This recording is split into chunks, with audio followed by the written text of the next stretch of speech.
சிம்ம ராசிக்காருக்கு கொஞ்சம் பண பிரச்சனை நிறையா வரும். பண பிரச்சனை எல்லாத்துக்கும் இப்படி வந்துட்டு இருக்குதுன்னா, ஆனால் ரொம்ப நல்லா இருக்கும். இருந்தாலும் கூட சிம்ம ராசிக்கு கேத்து ராசியில் இருக்கிறாரு, சூரியன் ராசியில் இருக்கிறாரு. அதே மாதிரி கேத்து ராசி இருக்கிறாரு.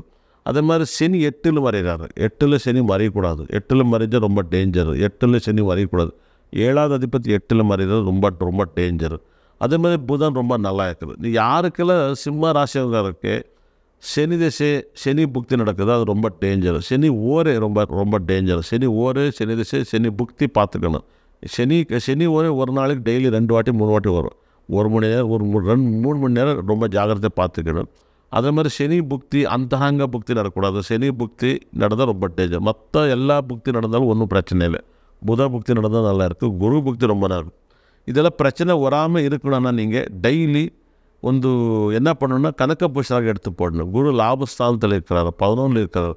நீங்கள் குரு எடுத்து கையில் போட்டாலே ரொம்ப நல்லா இருக்கும். இல்லை ரொம்ப ரொம்ப நல்லது கனక புஷ்யராக போட்டாலும் ரொம்ப நல்லா இருக்கும். இல்லை எல்லோ சீட்டின் பேஸ்லேட்டுன்னு வருது, அது போட்டாலும் ரொம்ப சக்ஸஸ் கொடுக்கும்.